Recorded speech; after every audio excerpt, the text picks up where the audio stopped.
My name is URANO, and I study pharmaceutical sciences and medicine. I'm looking forward to having various discussions with you today.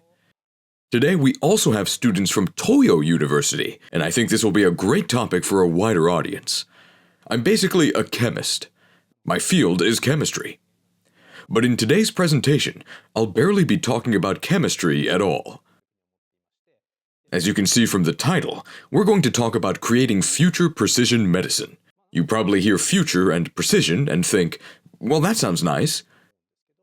But how do we take something that sounds nice and actually make it real? Simply providing good medical care is what we would call precision medicine. So what makes something future medicine? Simply put, we're talking about sustainability. You can see the slide here says Sustainable Future Precision Medicine, because we all want to be able to receive the same level of medical care 10 or 20 years from now. But to do that, we actually have to fulfill quite a lot of requirements, or it won't be sustainable. You all will soon be out working in society, and some of you will be in the medical or pharmaceutical fields.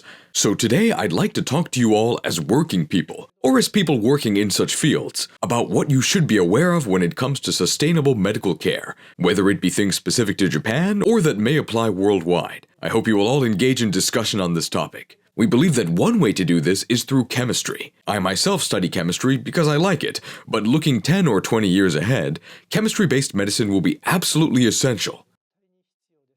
Without it, medicine will probably fall apart. The goal of this 40-minute lecture today is for you to understand that. Let's take Japan, for example.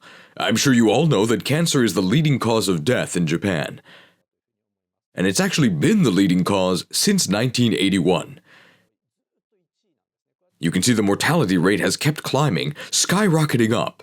It's not just because we're losing the fight against this disease, against cancer.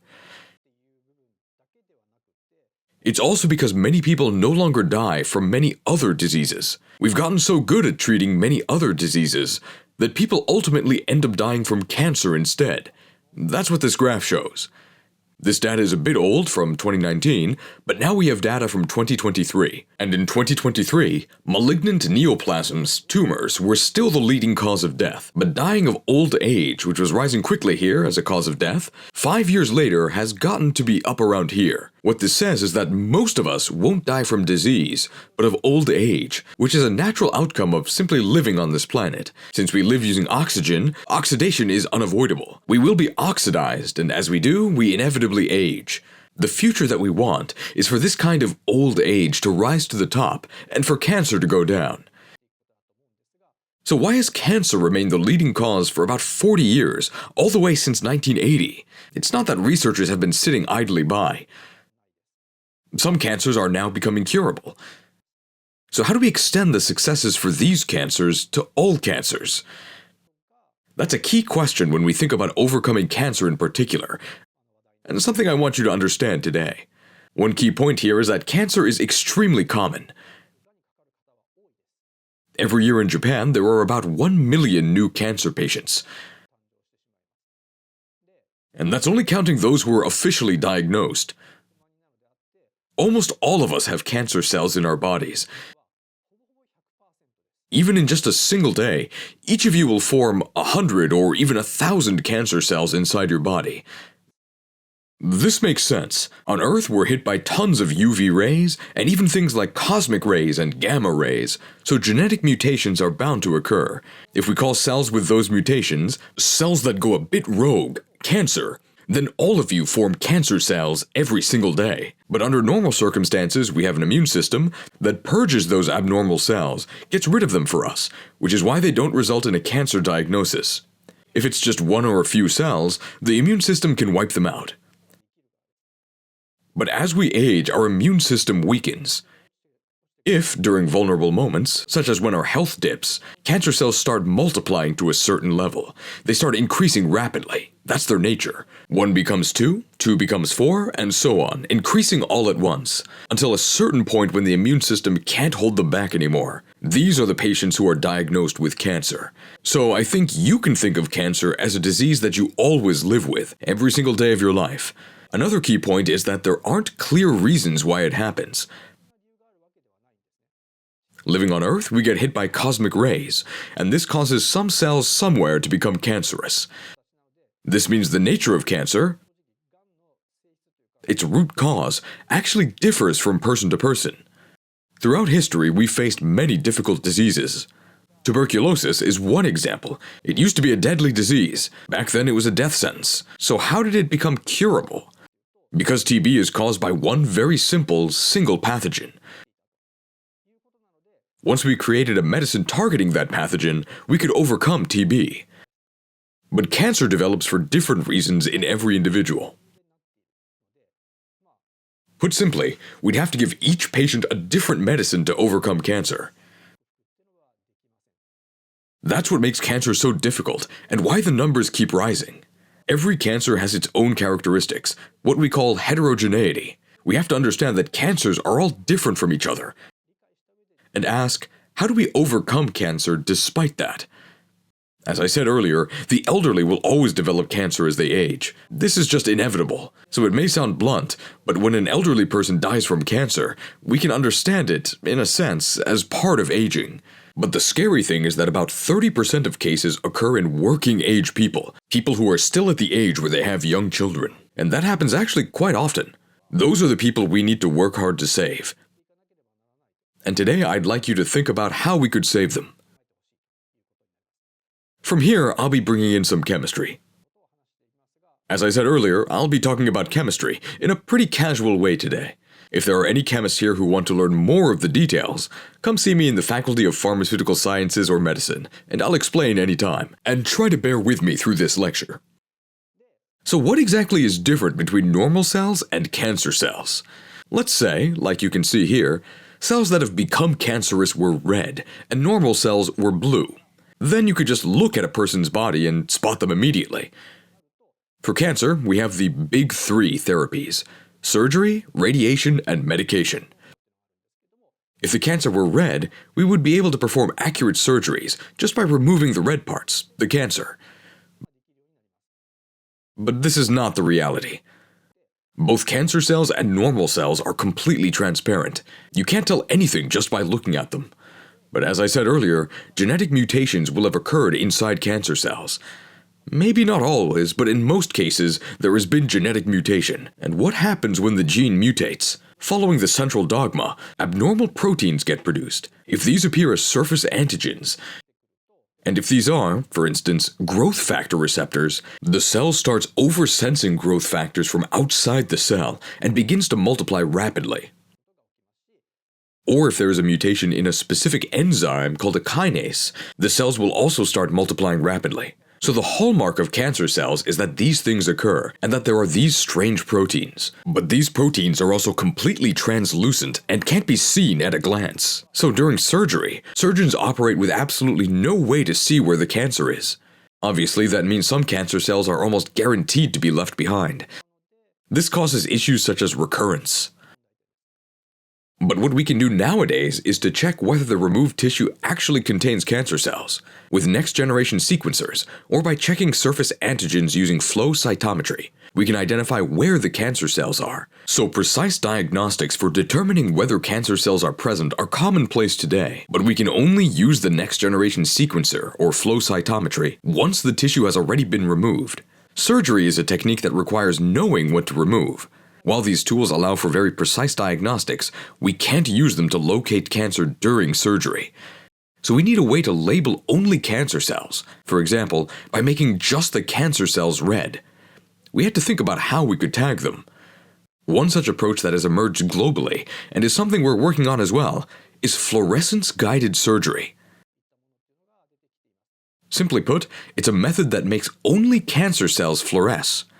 For example, with something that binds exclusively to cancer cells. Cancer cells often express large amounts of things, like the growth factor receptors I mentioned earlier. If we create an antibody that targets those receptors, that antibody will bind only to the cancer cells. If we attach a fluorescent molecule to that antibody, it becomes a fluorescent antibody. Once we put it inside the body, it sticks directly to the cancer cells, and it doesn't come off easily. But even at this point, we still would have no idea where the cancer actually is. Using a probe with 100% selectivity is not good enough, because there are unincorporated probes that don't bind to the cancer but still fluoresce. This means at this stage, you can't tell where the cancer site is. You have to wait for the background to go away, to gradually be metabolized as they circulate through the bloodstream, to be able to see the cancer site. So even if there's an area you think looks suspicious during surgery, you wouldn't be able to apply this antibody and instantly image the cancer. So normally you'd administer it before the surgery even begins, but antibodies have a very long half-life in the bloodstream, sometimes close to a week. So clearing that background fluorescence takes a long time. In that sense, it's been fairly difficult thus far to use this method, to make only the cancer site fluoresce. In response, our idea was to use fluorescence more cleverly. We thought we could create a molecule that isn't fluorescent at first, but that begins to fluoresce once it reaches the cancer site. When using fluorescence, we can actually keep it turned off at first, in a process we call quenching. We came up with this imaging approach because we thought that this mechanism, when used cleverly, would allow us to distinguish between the background and the probes that have actually bound or reacted with the cancer site. We thought that this would make surgical procedures, including endoscopic surgery, far more precise. Take endoscopy as an example. If an area looks suspicious, you could spray the probe over that area. If the probe reacts or binds to the specific proteins or molecules that characterize cancer cells and become fluorescent only there, then we could essentially paint just the cancerous area with fluorescent light.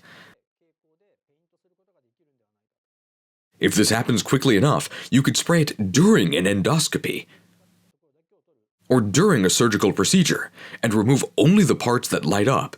If we were able to do that, we might be able to remove the cancer entirely. As I said earlier, cancer is a disease where, if every cancer cell is removed, a complete cure is possible, a full remission. This means complete removal is essential. Creating this kind of marker is essential, and that's what we've been researching.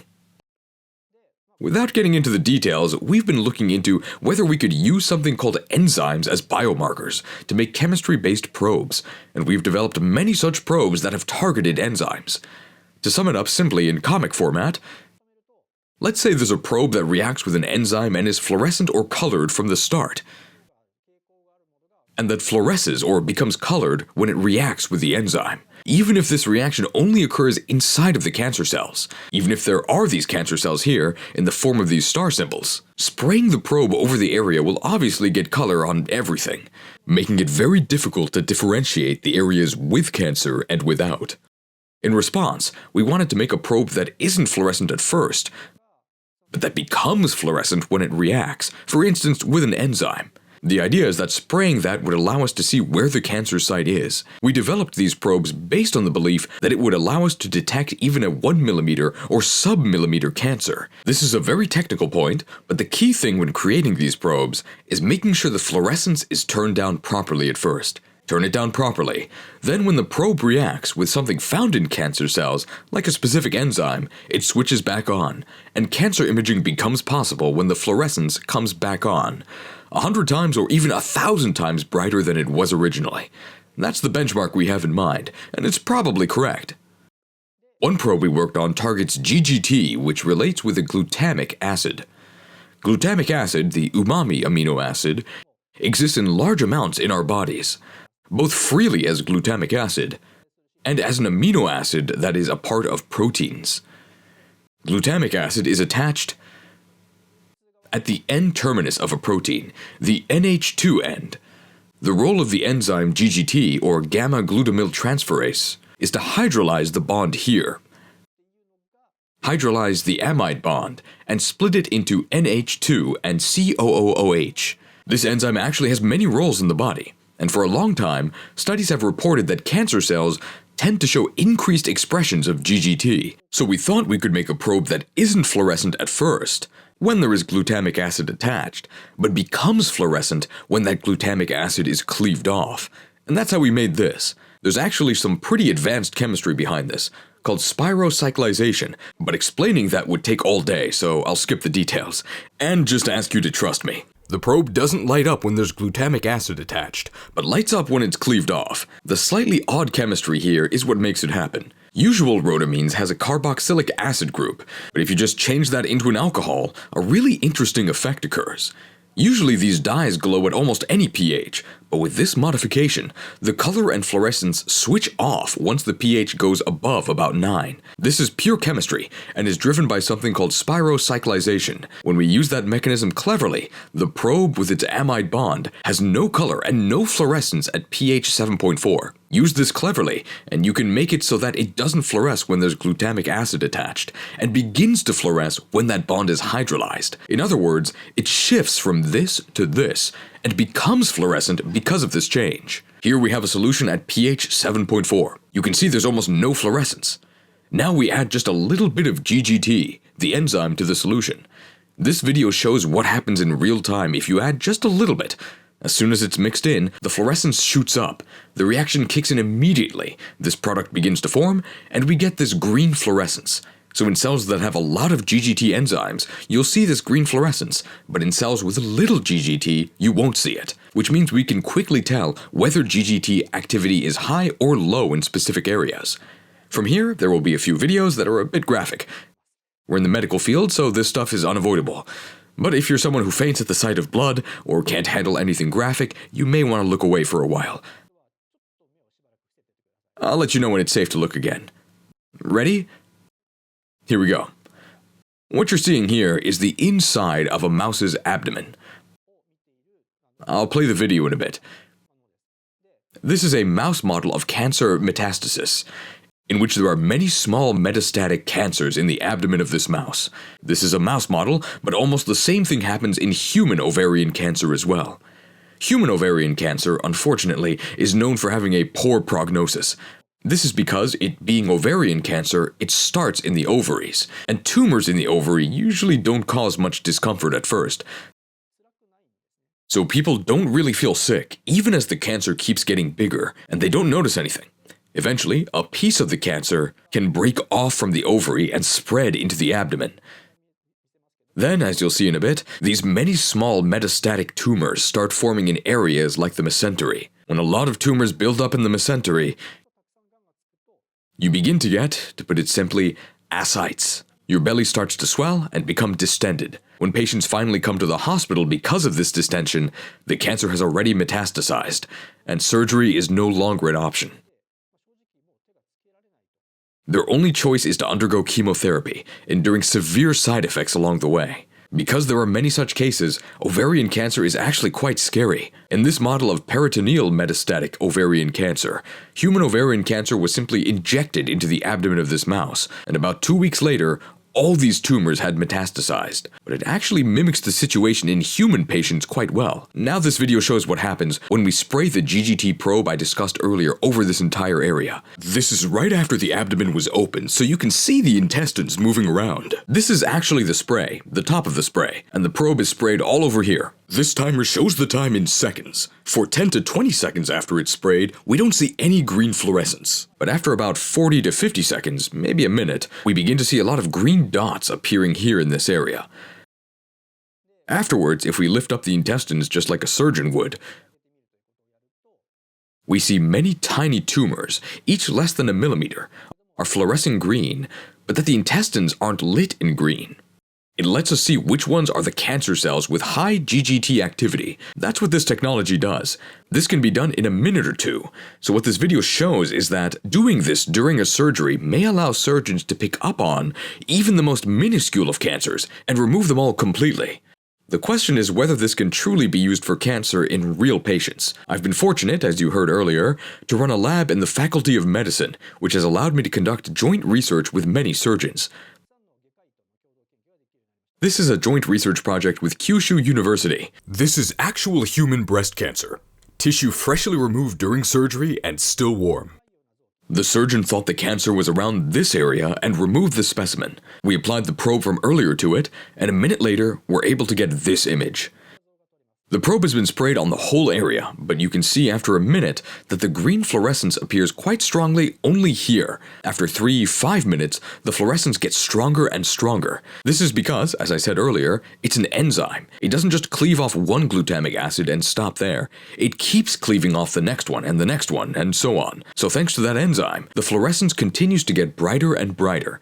In fact, after collecting about 100 cases, we found that GGT enzyme activity in breast cancer specifically is very high.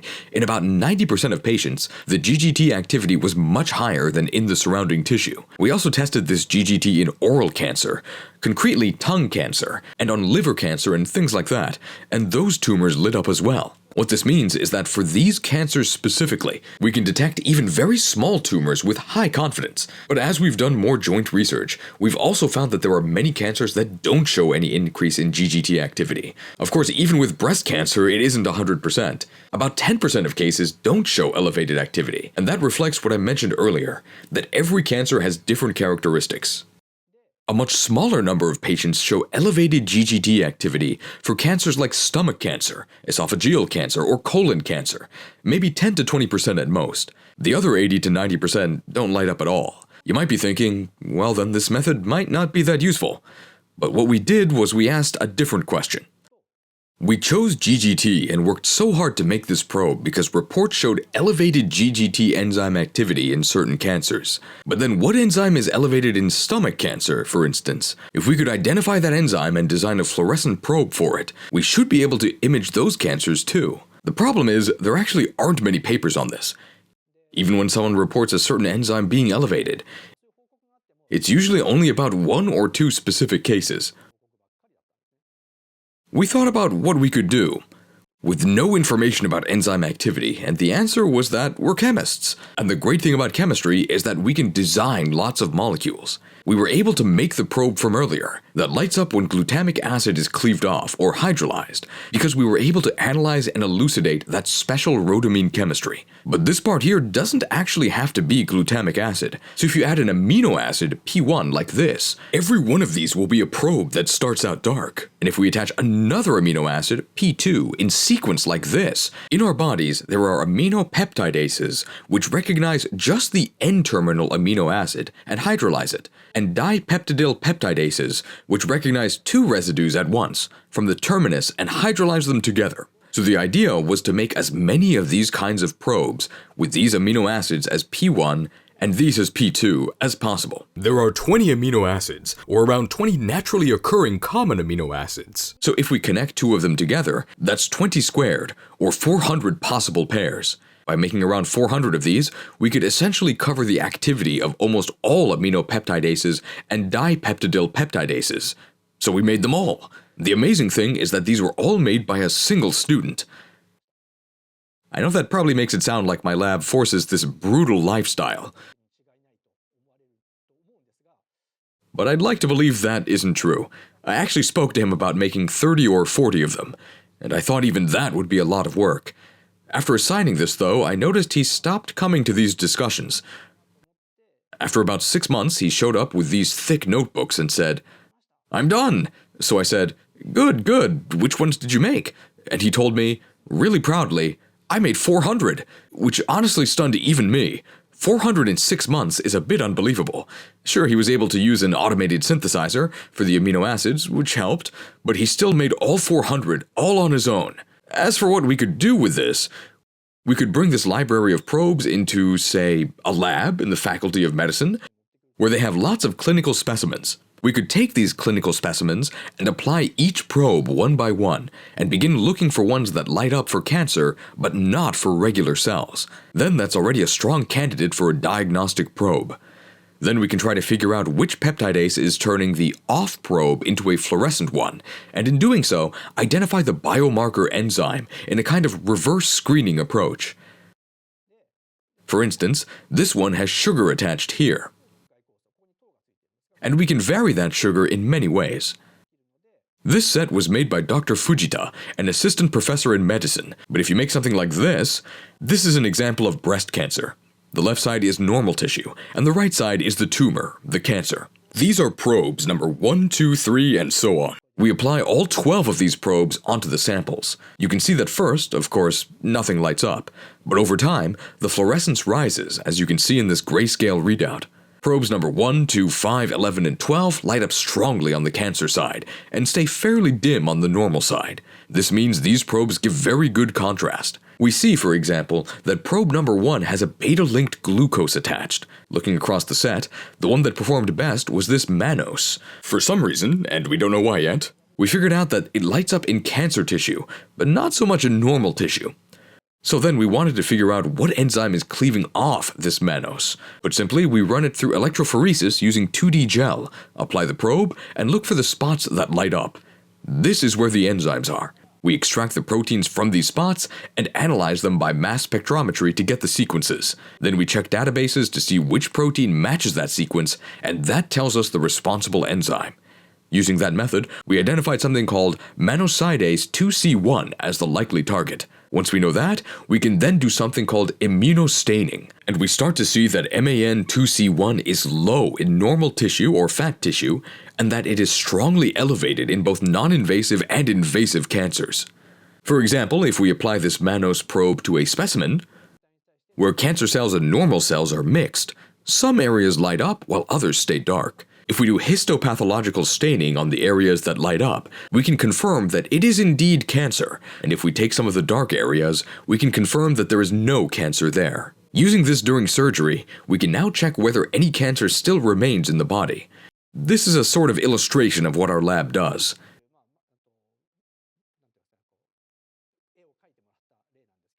The idea is that we have this huge library of probes, and we test them on clinical specimens to find good probes. This illustration was actually used as the cover art for a ChemSci paper by that student who made those 400 labeled probes to show what kind of lab we are.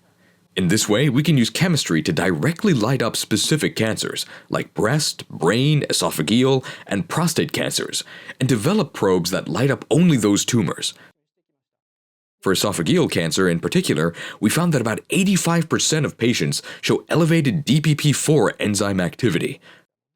So with the number that high, we thought, okay, let's actually try this during endoscopy.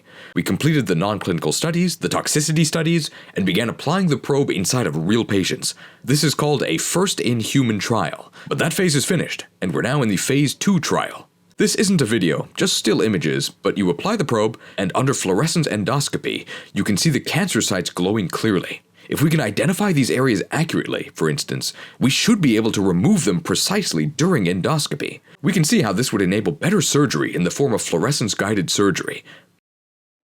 In the time we have left, I want to talk about something other than fluorescence. The problem with fluorescence imaging is that, while it's extremely sensitive, it doesn't allow for imaging deep inside the body. Visible light doesn't really pass through human tissue. So if there is cancer deep in the body, fluorescent probes can't detect it. To detect cancers deep in the body, we need a signal that can pass through human tissue. A prime example is nuclear medicine, or gamma rays. As I discussed earlier, with fluorescence, we can design molecules that are dark at first and become fluorescent later. But with a gamma ray emitting probe, we can't just tell it not to decay at first and only begin decaying if it enters a cancer cell. That would violate basic physics. So it has to be a probe that emits gamma rays from the start, and that emits gamma rays even when it enters the cancer cell. That means we can only do this type of imaging. What matters then is that the probes that aren't taken up by cells have to disappear quickly. And the probes that are taken up have to stay there for a while. Without that, this kind of imaging doesn't work. Small molecule chemistry is useful in this context, when you think about clearance from the body.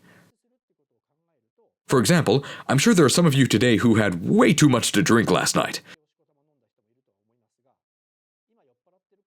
But if you're not drinking right now, you're probably not drunk anymore. That's because it's a small molecule that gets metabolized quickly and rapidly cleared from the body. If we inject something like a protein, it sticks around for a long time. But small molecules are cleared very quickly, which is what makes that chemistry so useful here. We can also build in little tricks to keep the probes inside of the cells.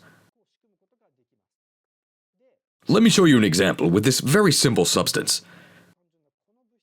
It has glutamic acid attached here, and a gamma ray emitting I-125 attached here, and just a fluoromethyl group attached.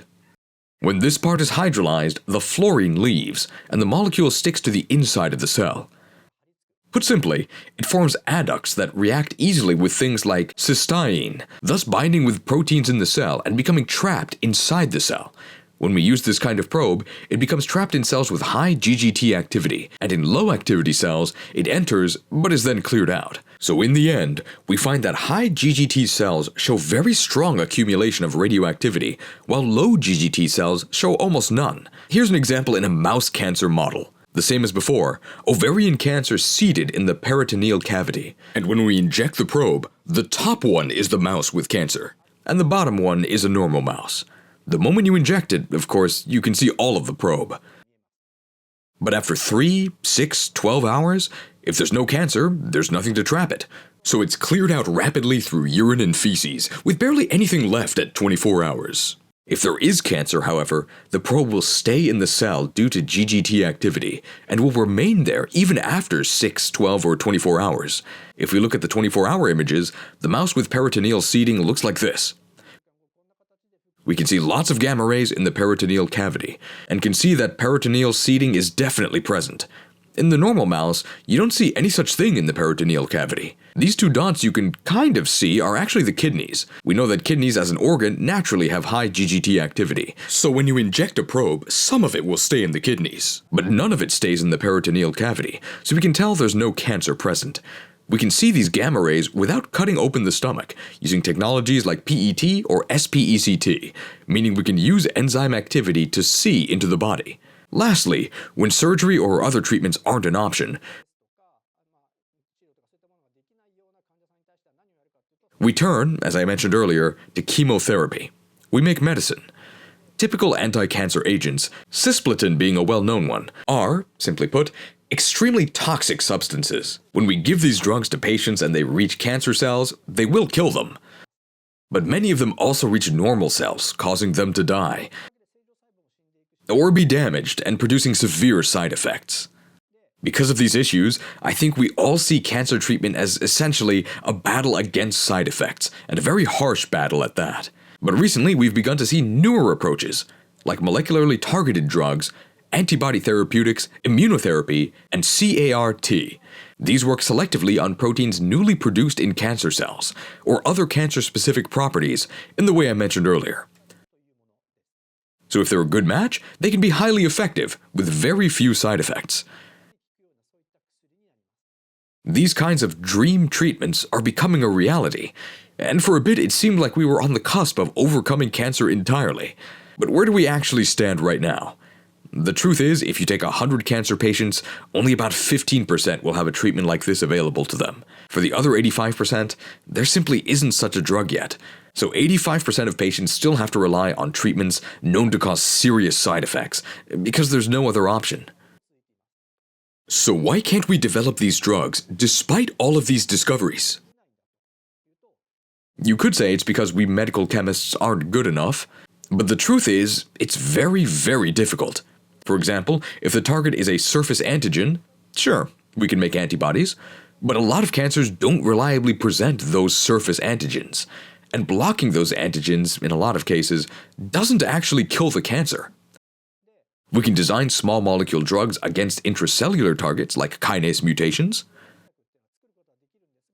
But kinases, which are enzymes that transfer phosphate groups, come in many varieties, can undergo all sorts of mutations, and you have to inhibit only the specific mutant kinase. Block them all, and you poison the body, so we need to stop only that specific kinase. But figuring that out is insanely difficult, and we still haven't seen much success, which is why these targets are brutal to make medicine for. Even if it were possible, it would be extremely, extremely expensive. Antibodies are proteins, so imagine buying a steak, leaving it at room temperature for a year, then trying to eat it. You wouldn't. Since antibodies are proteins, they have to be stored in cold temperatures, and monitored constantly for quality, or they'll go bad. Making them is also very costly as well, so it becomes insanely expensive. A single dose could easily cost millions of yen. We've seen a lot of these CAR-T therapies, for example, coming out at 300 to 400 million yen a dose. Sure, they work ridiculously well when they do work, but it only works on a fraction of patients, and even if it did work for everyone, are we really going to be able to use a drug that costs 300 million yen per dose for a disease with 1 million new cases every year? Definitely not. You'd be able to in the US, because the US is not a country where everyone can receive equal medical care. Only people paying expensive insurance get access to expensive drugs. People who can pay for 300 million yen level insurance can access 300 million yen drugs. But those who can't pay for insurance can't even go to the doctor. They can't even go on an ambulance. That's what the US is like, and most of Europe isn't far off either. In countries that allow healthcare inequality, you can use these expensive drugs. Japan, meanwhile, has universal healthcare, meaning everyone is essentially able to receive the same medical care. And why are we able to do that? This may be obvious, but of course people who don't make much money wouldn't be able to pay the 300 million yen. But what happens is that the government subsidizes high medical costs. And where does this money come from? From all of our health insurance payments. In other words, the public is paying for it. So imagine a drug that costs a couple million yen per dose being given to millions of patients. We're talking trillions of yen. There's no way our health insurance payments could cover all that. So, simply put, drugs that expensive can only be made for diseases with very few patients, at least in Japan. If we did want those drugs widely, we'd have to abandon universal healthcare and adopt the American model. That would be one way to do it. Or we would need to make cheaper drugs, but cheap drugs often end up being cheap but nasty, with very strong side effects. So what we need to do is find a way to overcome that. We already know certain cancers show elevated enzyme activity. So if, as I discussed earlier, we were able to make a probe that goes from non-fluorescent to fluorescent due to enzyme activity, we began to wonder if we couldn't do the same for toxicity, a probe that isn't toxic at first, but whose structure changes due to enzyme activity and becomes toxic. These are called prodrugs.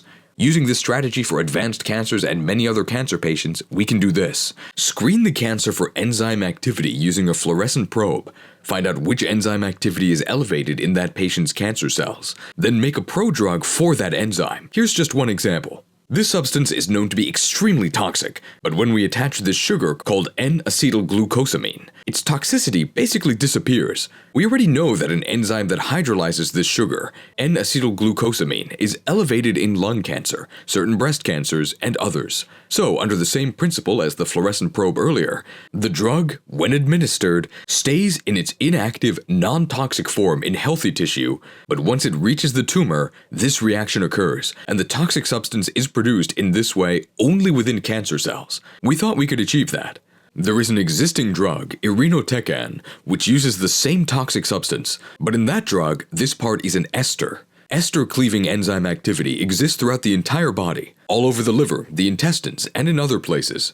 So when irinotecan is injected, large amounts of the toxic substance are produced in the liver and intestines, leading to severe diarrhea and other side effects. It's known that this causes many patients to be unable to continue treatment. It's true that our prodrug and irinotecan exert almost the same level of cancer suppression, but you can see this huge difference in terms of body weight. With irinotecan, body weight drops very quickly. When we bring in this mouse and image the small intestine, we see that it's completely damaged, that it was toxic enough that of course it would cause diarrhea. Our prodrug, on the other hand, barely causes any weight loss, and the intestines remain intact, meaning almost no side effects, while still exerting the needed therapeutic effect. So this is a way in which we could use small molecule drugs that utilize enzyme activity. Through fluorescence or nuclear medicine, we can identify which enzyme shows elevated activity in a certain patient's cancer cells, then apply the right prodrug. In this sense, we're thinking we could create a whole new chemistry-based drug development and treatment concept. If we're able to do that, we could also make it very cheap as well, so we think we could make it work for even 1 million patients. We're almost out of time, so I'll wrap up with just one more point. What's actually interesting about these fluorescent probes is that, in a sense, they're actually incredibly precise analytical tools. They're tools that can detect whether something is present or not, and they use simple fluorescence so they can, to put it simply, be installed anywhere in society. That's actually why we can even use it in operating rooms. So then, why not put it in homes too? For example, in the toilet. Then you could do a urine test every single day. You just need to mix it with the fluorescent probe to see if it fluoresces. You could have multiple types of probes, maybe 10 or even 20 of them. Every day the probes could be mixed into the urine and checked for fluorescence. If something's wrong without you knowing, different enzymes will appear in your urine. If this happens only once, then it might not be indicative of anything. But if this goes on for a week straight, your toilet, for instance, could give you an alert to go be seen by a doctor so you can be diagnosed at a very early stage. In simple terms, this may allow us to make healthy life expectancy and average life expectancy almost equal, with everyone able to die just from old age. Or maybe they could be installed in restaurants to detect things like oysters that might make you sick, and prevent those kinds of situations. This would allow restaurants to serve guaranteed safe food and drinks. We believe this technology can be installed more and more throughout society, so we've begun pursuing this line of research as well. I'll wrap up here, but as you can imagine, this kind of research requires collaboration across a wide range of fields. Especially the surgeons. We owe them a great deal of gratitude for their support, and so many pharmaceutical science and medical students, and more. This photo was taken this year. We now have about 40 people with us. And as a lab, we're working to use all kinds of probes and take them all the way to real-world application. So if today's lecture interested you, or if you have any questions, please feel free to email me or even just stop by Hongo directly. I'd be happy to talk with you. That's all. Thank you very much.